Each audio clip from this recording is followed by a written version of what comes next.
Күздің салқын кеші. Таудан ескен жел денеңді қарып, өң бойынды мұздатып жіберердей.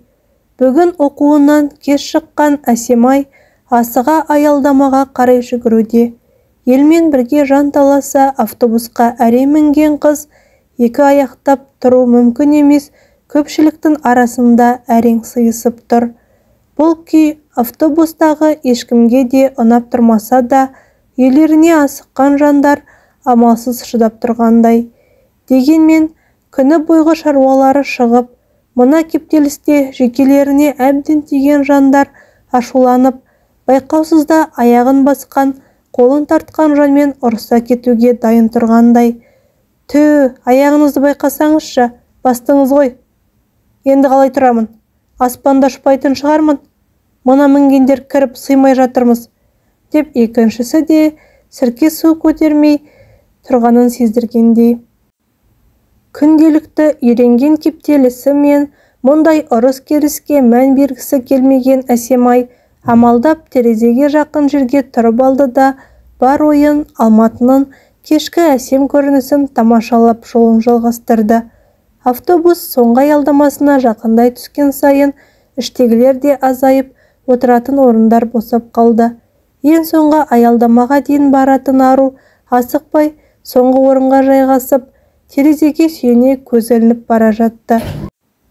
Бүгін таңнан бері диплом алды практикасының құжаттарымен әрі-бері шапқылап жүріп, әбден діңкесі құрыған қыз тез ұйқыға да кетті.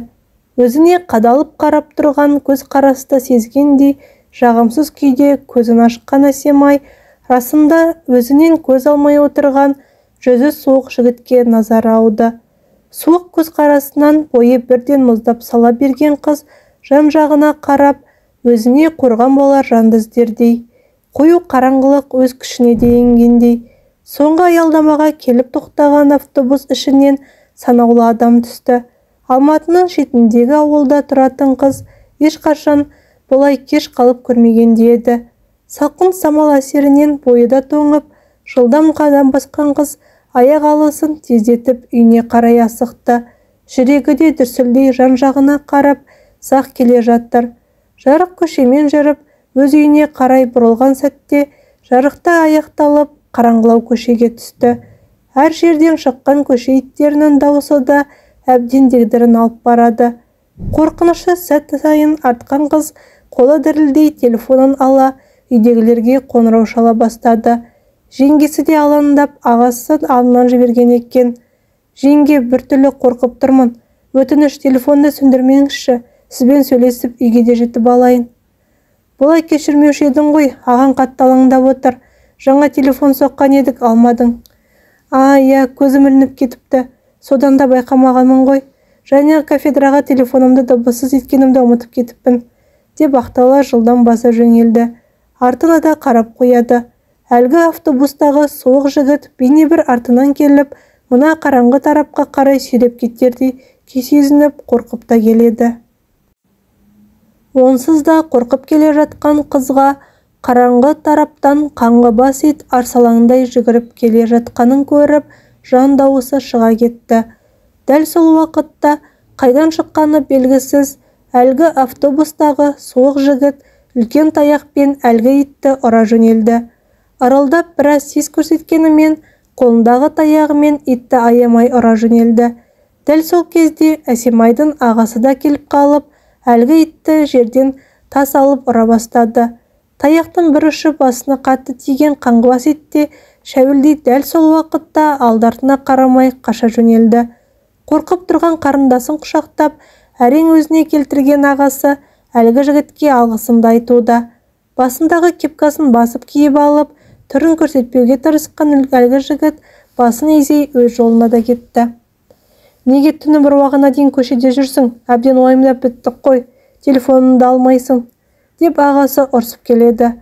Ал бұл сәтте Әсемайдың бар ойы әлгі жігітте еді. Өзі сонша қорқып қашып келе жатқан жігіті өзін қорғайды деп еш ойламаған еді. Осы оқиғадан кейін барынша сақ болуға тырысқан қыз универінде көп бөгелмеуге де тырысатын.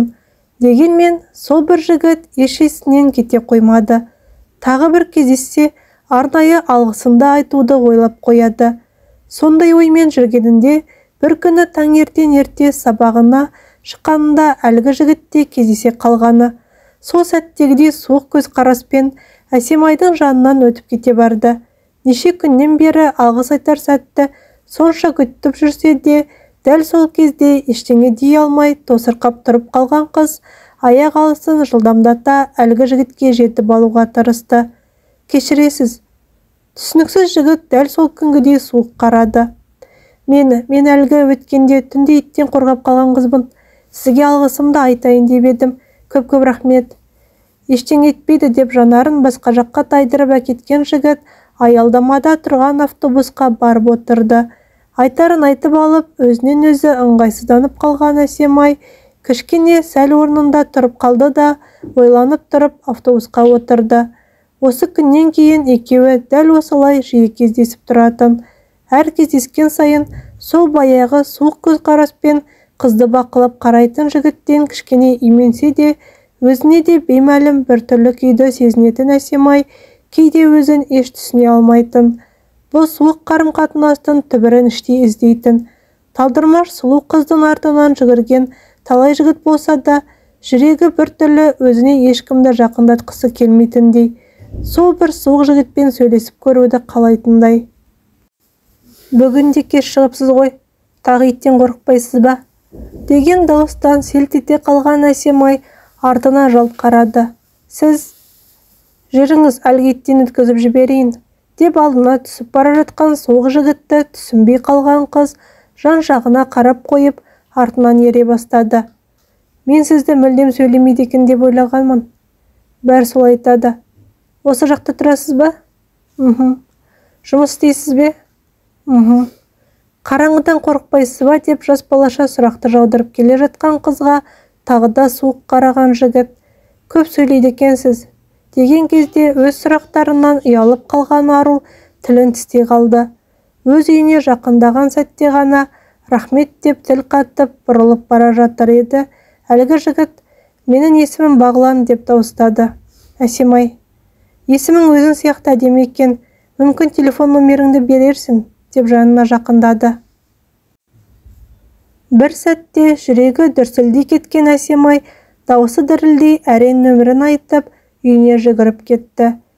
Сыртқы есікті жаба қолына ұялы телефонын ұстай түсініксіз күйде тұрды. Киімдерін ауыстырып жатып та әлгі жігіттен хабар күтіп қайта-қайта телефонына да қарап қояды. Қайынсіңлісінің бір түрлі толқып жүргенін байқаған жеңгесі де қалжыңдап сұрап сөзге тартып көріп еді, яндығына салып ештеңе де қоймады. Бұл кеште Әсемайға аста батпады. Әлгі түсі суық жігіттің бір хабарласқанын күтті. Сабақтарым көп еді деп жылдам ас ішіп бөлмесіне қарай асыға кіре, тағы да телефонына қарап қояды. Кітаптарын шашып, әр нәрсені шұқылап отырғанымен өзі күткен қоңырау келе қоймады. Үміті үзіле кітаптарын жинай төсегін салып, енді жаттап бергені сол еді, хабарлама түсті. Сәлем, ұйықтап қалмадың ба, Бағлан? Хабарламаны оқи ұйқысы шайдай ашылған Әсемай бір хабарламаны қайта-қайта жазып, өшіріп, әрең жауап қатты. Осы күннен бастап екеуі тек үнсіз ұялы арқылы хат алмасуды бастады. Таң ертең бірге үйден шықса да, жігіт жанына аса жақындай қоймайтын. Кешке де үйіне жеткенше аса сөйлей қоймайды. Дегенмен телефоннан түрлі әсем хаттарын арнап, қыздың жүрегін әлсін-әлсін жаулап барады. Бүгінде сабағынан кеш шыққан Әсемай аялдамаға асығып келді. Қалтасынан телефонын алып, хабарламаларды ақтарып тұр еді. Телефоннан көз алмайсың ғой, деген таныс дауысты естіп селт етті. Бұл Бағлан еді. Жігітті өз аялдамасында көремін деп күтпеген қыз кішкене сасқалақтап та қалғанымен дереу жинақталуға тырысты. Дегенмен жүрегі бір түрлі өзіне бағынбай, кеудесінен жарып шығардай күй кешуде. Сіз? Бүгін жұмыстан ертерек шыққан едім, өзіңмен бірге қайтайын деп сенің аялдамаңда түсіп қалдым, деп ақырын жымиды. Сол сәтте өз шағын ауданына қарай қатынайтын автобуста келе қалды. Екеуі жол бойы бір-біріне ұрлана қарап, үнсіз телефонмен сөйлесіп келеді. Бүгін ерекше құлпырып кетіпсің. Неге жымидың, жауап бермедің ғой, деп тағы хабарламалар келе берді. Екеуі осылай соңғы аялдамаға дейін барды. Жарық көшеде бірі алда, бірі артта телефондарына тағы үңіліп келеді. Қараңғы көшеге түсе, қыздың білегіне шап берген жігіт оны жол шетіндегі ағаштың түбіне қарай тартты.